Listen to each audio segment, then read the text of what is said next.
ನಮಸ್ಕಾರ ಎಲ್ಲರಿಗೂ welcome to my channel. ನಾನು ನೋಡಿ ದಿಢೀರನೆ ಒಂದು ಬ್ರೇಕ್ಫಾಸ್ಟ್ ರೆಸಿಪಿ. ಇದು 1 ಕಪ್ ರವೆಯಲ್ಲಿ ಒಂದು 10 ಮಿನಿಟ್ಸಲ್ಲಿ 10 to 15 ಮಿನಿಟ್ಸಲ್ಲಿ ನಮಗೆ ಇದು ರೆಡಿ ಆಗ್ತದೆ. ಈ ಥರ ಸಾಫ್ಟ್ ಆದ ಇದನ್ನು ಯಾರಾದರೂ ಬಾಂಬೆ ರವೆಯಲ್ಲಿ ಮಾಡಿದಂತ ಏನು ಇಂಗ್ರೀಡಿಯೆಂಟ್ಸ್ ನಿಮಗೆ ಕಟ್ ಮಾಡಲಿಕ್ಕೆ ಆನಿಯನ್ ಏನು ಹಾಕಲಿಕ್ಕಿಲ್ಲ.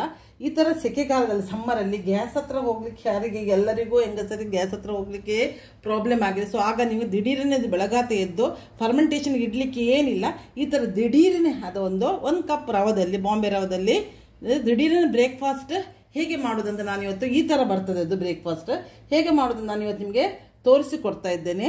ಬನ್ನಿ ನೋಡಿ ಕಲಿಯಿರಿ. ಮತ್ತು ಹೇಗಾಯ್ತಂತ ನೀವು ನಮಗೆ ಕಮೆಂಟ್ಸ್ ಬಾಕ್ಸಲ್ಲಿ ತಿಳಿದಿ. ಇಷ್ಟ ಆದರೆ ಲೈಕ್ ಮಾಡಿ, ನನ್ನ ವಿಡಿಯೋವನ್ನು ಶೇರ್ ಮಾಡಿ, ನಿಮ್ಮ ಫ್ರೆಂಡ್ಸ್ಗಳ ಹತ್ರನೂ ಸಬ್ಸ್ಕ್ರೈಬ್ ಆಗಲಿಕ್ಕೆ ಹೇಳಿ ನನಗೆ ಸಪೋರ್ಟ್ ಮಾಡಿ. ನಾನೀಗ 1 ಕಪ್ ಬಾಂಬೆ ರವೆಯಲ್ಲಿ ಹೇಗೆ ದಿಢೀರನೆ ಬ್ರೇಕ್ಫಾಸ್ಟ್ ಮಾಡ್ಬೋದಂತ ನಿಮಗೆ ತೋರಿಸಿಕೊಡ್ತಿದ್ದೇನೆ. ಬನ್ನಿ ನೋಡಿ ಕಲಿಯಿರಿ. ನಾನಿವತ್ತೊಂದು ದಿಢೀರನೆ ಮಾಡೋ ಬ್ರೇಕ್ಫಾಸ್ಟ್ ರೆಸಿಪಿ 1 ಕಪ್ ಬಾಂಬೆ ರವೆಯಲ್ಲಿ, ಬಾಂಬೆ ರವೆ ತಗೊಳ್ಬೋದು, ಚಿರೋಟಿ ರವೆ ತಗೊಳ್ಬೋದು, ಯಾವ ರವೆ ತಗೊಳ್ಬೋದು, ಬನ್ಸಿ ರವೆ ತಗೊಳ್ಬೋದು, ಮಿಕ್ಸಲ್ಲಿ ಗ್ರೈಂಡ್ ಮಾಡಲಿಕ್ಕೆ ಉಂಟು. ಸೊ ರವೆಯಲ್ಲಿ ಏನು ನಿಮಗೆ ಪ್ರಾಬ್ಲಮ್ ಇಲ್ಲ. ಸೊ ನಾನು ನಿಮಗೆ ಇವತ್ತೊಂದು ಬಾಂಬೆ ರವೆಯಲ್ಲಿ ಹೇಗೆ ಒಂದು ದಿಢೀರನೆ, ಈಗ ಸೆಕೆಯಲ್ಲಿ ಗ್ಯಾಸ್ ಹತ್ರ ಹೋಗ್ಲಿಕ್ಕೆ ಯಾರಿಗೂ ಆಗ್ತಾ ಇಲ್ಲ. ಇಲ್ಲಿ ಸಮ್ಮರ್ ಸೀಸನಲ್ಲಿ ಭಾರಿ ಸೆಕೆ ಉಂಟು ಉಡುಪಿಯಲ್ಲಿ. ಸೊ ಎಲ್ಲರಿಗೂ ಗ್ಯಾಸ್ ಇದೆ, ಹೆಂಗಸರಿಗೆ ಅದೇ ಪ್ರಾಬ್ಲಮ್ ಆಗಿದೆ. ಸೊ ಇದನ್ನೆಲ್ಲ ಗ್ಯಾಸ್ ಹತ್ರ ಹೆಚ್ಚು ಹೊತ್ತು ನಿಲ್ಲಿಕ್ಕಿಲ್ಲ, ಮುಂಚಿನ ದಿವಸ ರುಬ್ಬಿಡ್ಲಿಕ್ಕಿಲ್ಲ. ದಿಢೀರನೆ ನೀವು ಬೆಳಗ್ಗೆ ಎದ್ದ ಕೂಡಲೇ ಇದನ್ನು ಸಾಸಲ್ಲಿ ತಿನ್ಬೋದು, ಚಟ್ನಿಯಲ್ಲಿ ತಿನ್ಬೋದು.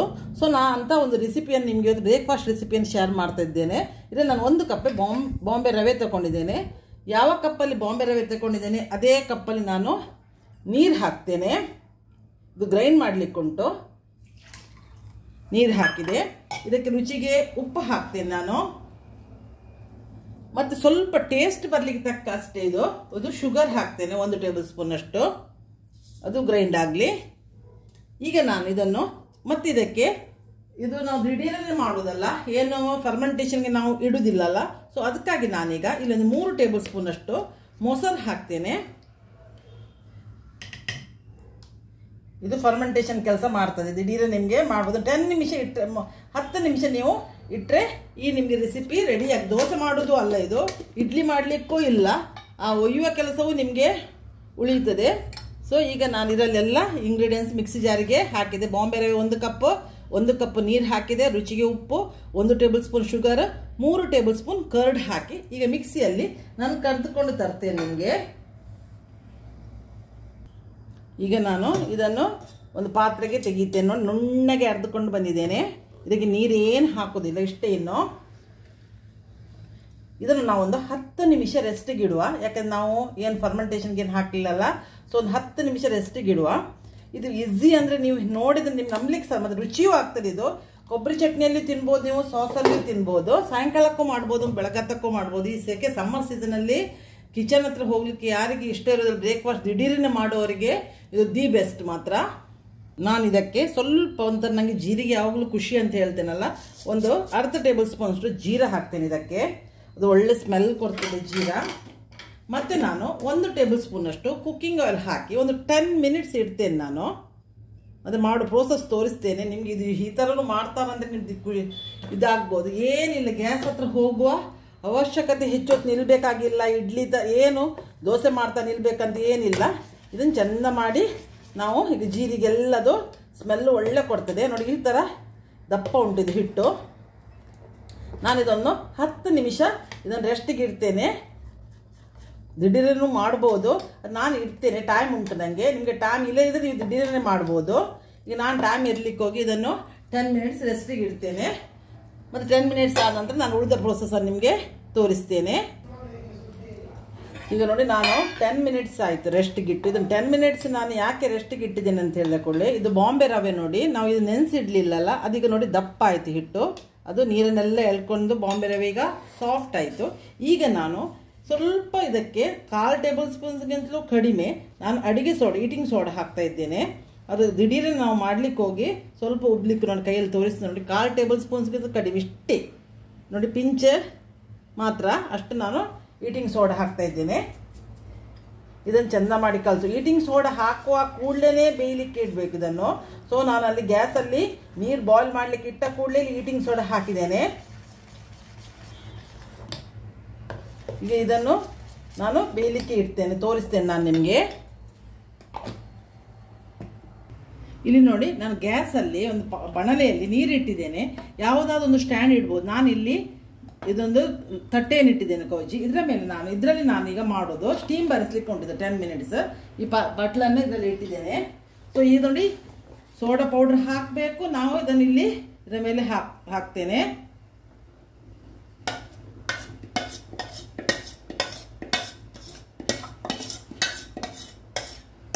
ಸ್ವಲ್ಪ ವಾರ ಆಯಿತು.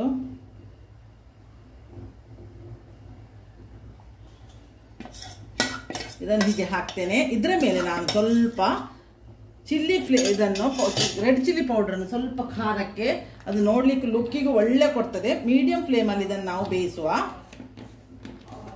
ಒಂದು 10 ನಿಮಿಷ ನಾವು ಇದನ್ನು ಮೀಡಿಯಂ ಫ್ಲೇಮಲ್ಲಿ ಬೇಯಿಸುವ. ಈಗ ನೋಡಿ, ನಾನು ಚಿಲ್ಲಿ ಪೌಡರ್ ಇದಕ್ಕೆಲ್ಲ ಸ್ಪ್ರಿಂಕಲ್ ಮಾಡಿದೆ. ಖಾರಕ್ಕೂ ಒಳ್ಳೇದಾಗ್ತದೆ ಇದು.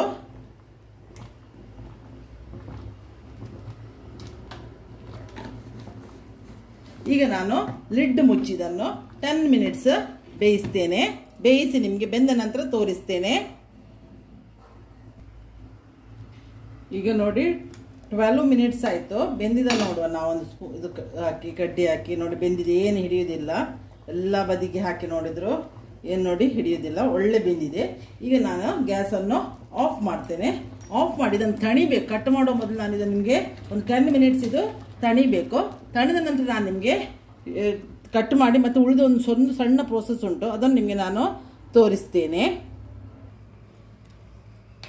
ಈಗ ನೋಡಿ, ಇದು 10 ಮಿನಿಟ್ಸ್ ಆಯಿತು. ನಾನೀಗ ಇದನ್ನು ಕಟ್ ಮಾಡ್ತೇನೆ. ಸ್ವಲ್ಪ ಚಪ್ಪೆ ಆಗಬೇಕು ಯಾವಾಗಲೂ.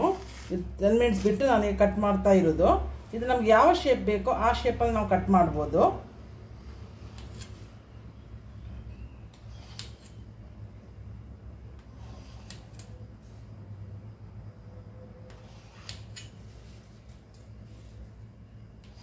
ಎಷ್ಟು ಉಬ್ಬಿದೆ ನೋಡಿ. ಒಂದು ಬದಿ ಅದು ನಂದು ಸ್ವಲ್ಪ ಇದು ನಾನು ಸ್ಟ್ಯಾಂಡ್ ನಂದು ಎಲ್ಲೇ ಬಿಸಿಡಿ ಹೋಗಿ ಎಲ್ಲ ಕೆಲಸದವರು ತೊಳೆದವ್ರು ಎಲ್ಲೇ ಸ್ಟ್ಯಾಂಡ್ ಇಟ್ಟಿದ್ದಾರೆ. ಸೊ ನನಗೆ ಸ್ಟ್ಯಾಂಡ್ ಸಿಗದೆ ನಾನು ತಟ್ಟೆ ಇಡ್ಲಿಕ್ಕೆ ಹೋಗಿ ಒಂದು ಬದಿ ಉಬ್ಬಿದೆ, ಒಂದು ಬದಿ ಚಟ್ಟೆ ಆಗಿದೆ ಅಷ್ಟೇ. ಈಗ ನೋಡಿ, ಕಟ್ ಮಾಡಿ ಈ ಥರ ಎಷ್ಟು ಸಾಫ್ಟ್ ಆಗಿದೆ ನೋಡಿ. ನಾನು ತೋರಿಸ್ತೇನೆ ನೋಡಿ, ದಪ್ಪ ಇರೋ ಪೋರ್ಷನ್ ತೋರಿಸ್ತೇನೆ ನೋಡಿ.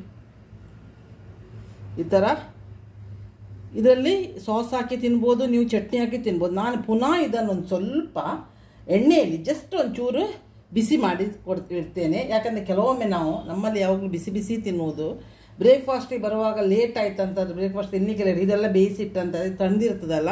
ಸೊ ಆಗ ನೀವೆಂತ ಮಾಡಬೇಕು, ಒಂದು ತವಾಗ ಒಂದು ಚಮಚ ಕೊಕೊನಟ್ ಆಯಿಲ್ ಹಾಕಿದರೆ ಒಳ್ಳೆಯದಾಗ್ತದೆ. ಹಾಕಿ ಇದನ್ನು ಎರಡೂ ಬದಿ ಜಸ್ಟ್ ಬಿಸಿ ಮಾಡಿ ನೀವು ಕೊಬ್ಬರಿ ಚಟ್ನಿಯಲ್ಲಿ ಕೊಡ್ಬೋದು, ಸಾಸಲ್ಲಿಯೂ ತಿನ್ಬೋದು. ಸೊ ಈ ಇಷ್ಟೇ ಮಾಡಿಯೂ ಬಿಡ್ಬೋದು. ನಾನು ಇನ್ನೊಂದು ಪ್ರೋಸೆಸನ್ನು ನಾನು ನಿಮಗೀಗ ತೋರಿಸ್ತೇನೆ. ತವಕ್ಕೆ ಹಾಕಿ ನಾನಿಲ್ಲಿ ತವ ಬಿಸಿ ಮಾಡಲಿಕ್ಕೆ ಇಟ್ಟಿದ್ದೇನೆ. ಇದಕ್ಕೆ ನಾನೊಂದು 1 ಟೇಬಲ್ ಸ್ಪೂನ್ ಅಷ್ಟು ಎಣ್ಣೆ ಹಾಕ್ತೇನೆ. ನಾನಿಲ್ಲಿ ಕೋಕೋನಟ್ ಆಯಿಲ್ ಹಾಕ್ತಾ ಇದ್ದೇನೆ, ಅದು ಸ್ಮೆಲ್ ಒಳ್ಳೆ ಕೊಡ್ತದಂತ. ನೀವು ಯಾವುದು ಕುಕ್ಕಿಂಗ್ ಆಯಿಲ್ ಹಾಕ್ಬೋದು. ಜಸ್ಟ್ 1 ಟೇಬಲ್ ಸ್ಪೂನ್ ಹಾಕೋದು. ಇದನ್ನು ನೋಡಿ, ಪೀಸನ್ನು ಹೀಗೆ ಇದರ ಮೇಲೆ ಒಂದೇ ಇಡ್ತಾ ಬರ್ತೇನೆ.